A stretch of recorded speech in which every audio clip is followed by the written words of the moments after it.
Hello and welcome!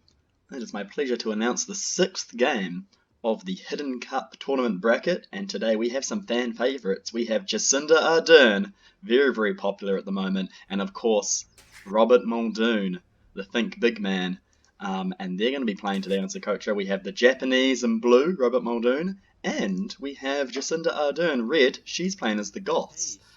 Interesting Civ matchup, very similar to the first game, Game 5. So we'll see how this one goes. We'll just get the ball rolling here. And right off the bat we can see Jacinda Ardern not building houses, she's going to have trouble. And then over here, straight to stone. No, house first for Robert Muldoon. This is a good start. And an idle villager. Very good. No, back to a house. We're getting there. Very close to the town centre, very protected house. Alright, double houses over here, and already going for just a small wall, I think, Jacinda. She's already protecting the borders from, I suppose she thinks Robert Muldoon is COVID. He's gone straight for the ostriches. Interesting choice. He hasn't found his goats yet. This is a really hard start for Robert Muldoon here. Normally you'd find your goats and you'd put them right underneath your town centre. But this is going to be tricky. This is going to be really tough. These villagers are going to have to haul this food all the way back to the town. So there we go. He's found his goats. This is nuts. What's Jacinda up to? More houses. She wants a big population.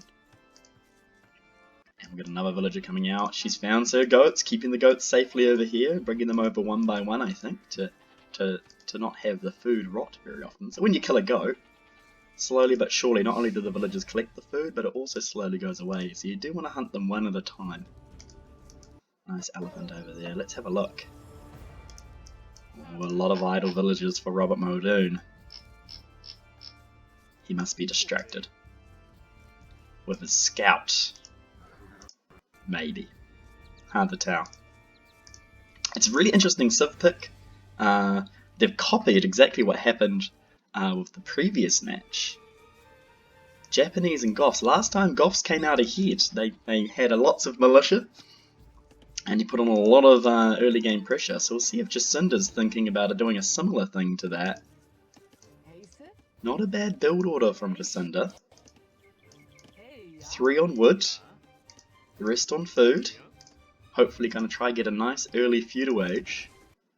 And the houses are placed in quite a nice spot. Nice little map as well, back ostriches, hopefully those will come into use later, and easy to defend these two golden stones.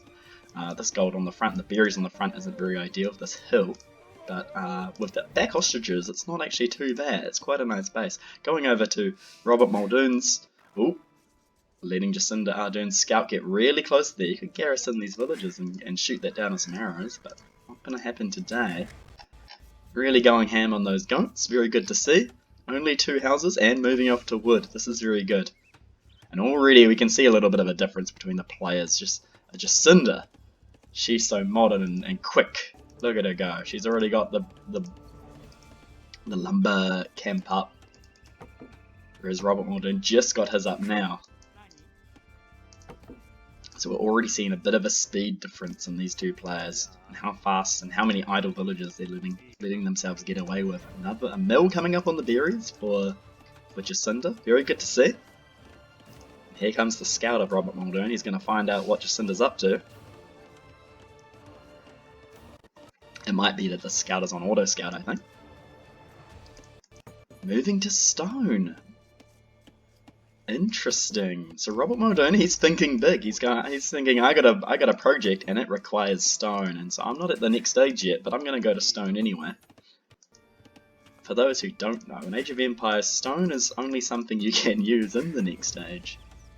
And it could be that Robert Muldoon is thinking, I'm going to do towers. I don't need an army. I'll just tower rush my opponent and build towers all around their town centre. Being a little bit housed here, 15 out of 15 villagers. Emergency panic house of the 4 villagers building it, trying to get it up as fast as possible. And we're moving to the elephant.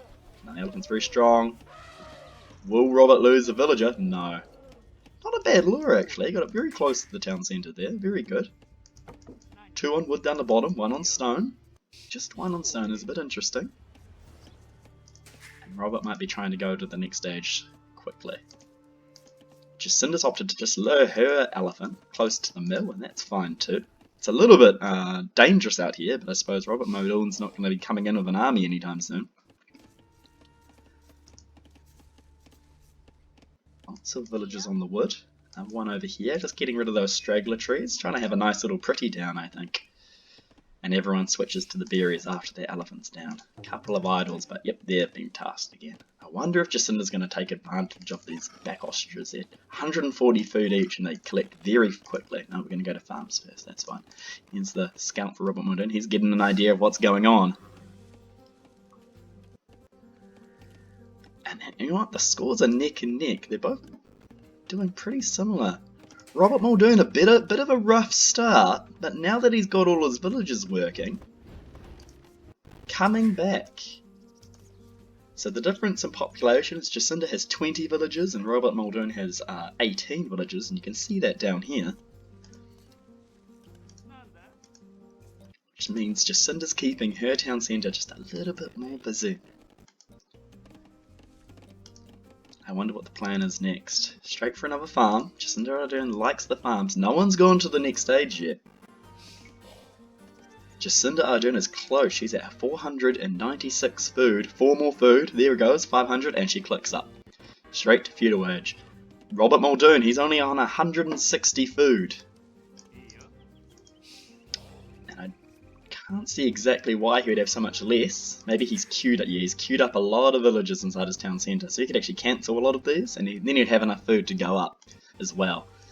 But maybe he's opting just for a bit of a slower feudal age. He doesn't want to spend that stone too quickly.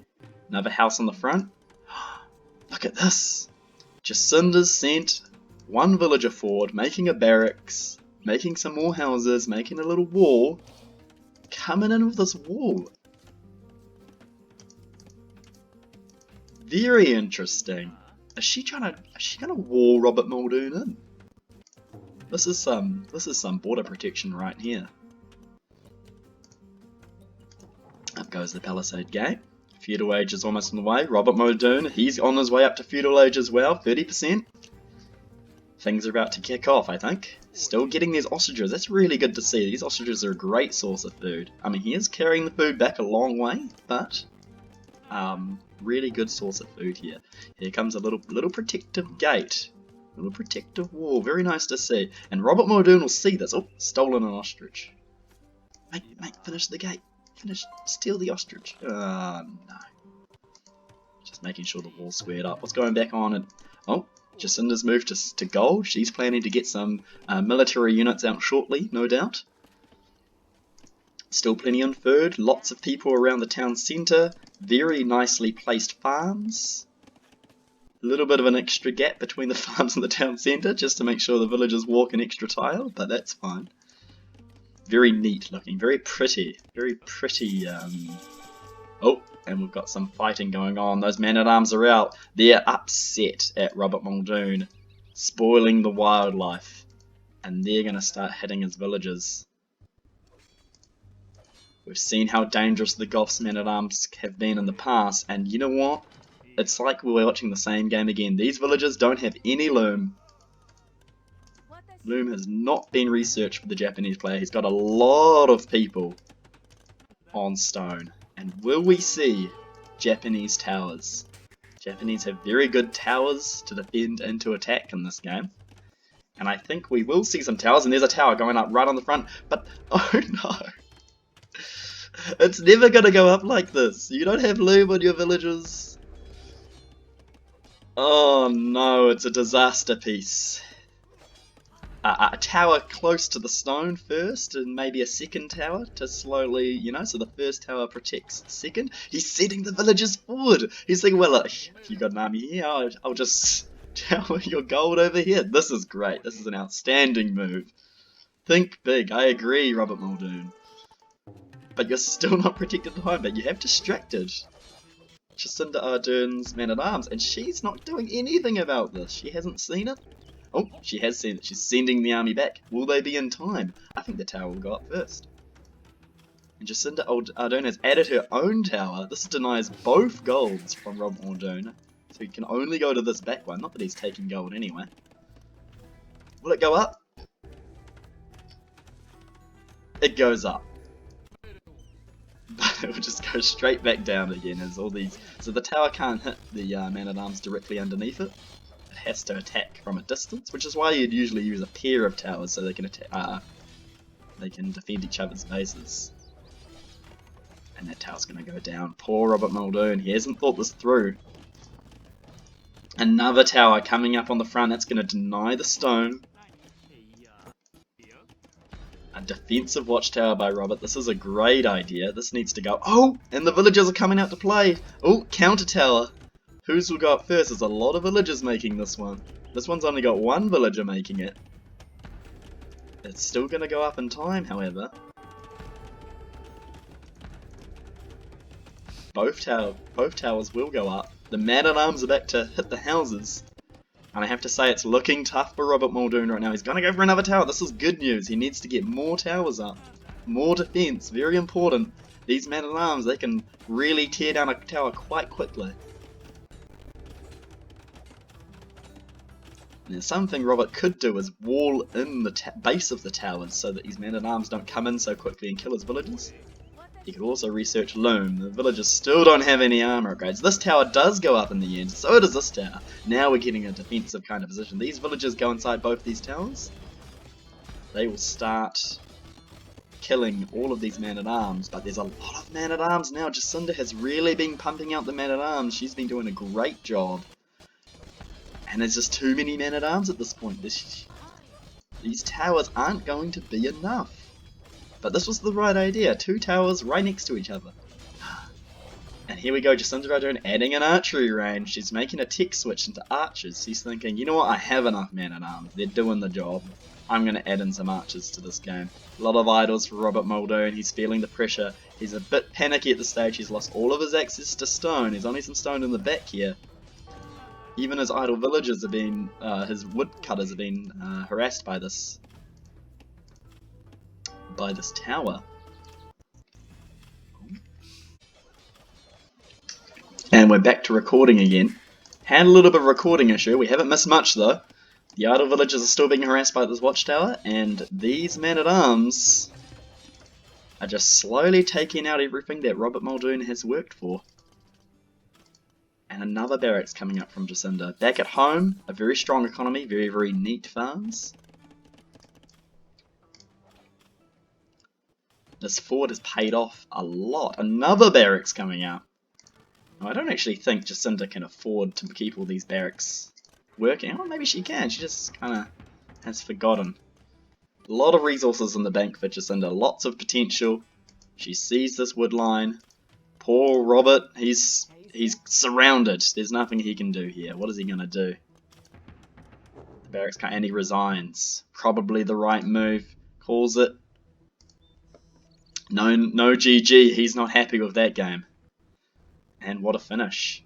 And you can see that early game pressure from Jacinda. Really, really well done. Those man-at-arms completely stopping the tower strategy that Robert Muldoon was opting for. He didn't have enough towers around his resources and close enough to give it a protect the tower's bases fast enough, and these man-at-arms really did the damage, and now he's surrounded. There's nothing he can do. Really nice economy from Jacinda. Got her own stone villages going. Counter tower Robert Muldoon's towers, and very, very pretty placement. Never use the ostriches, but you don't need it when your farms are this pretty. We'll finish off just by looking at the game statistics. Here you can see Jacinda Ardern, 23 units killed, and 15 man-at-arms, very large army.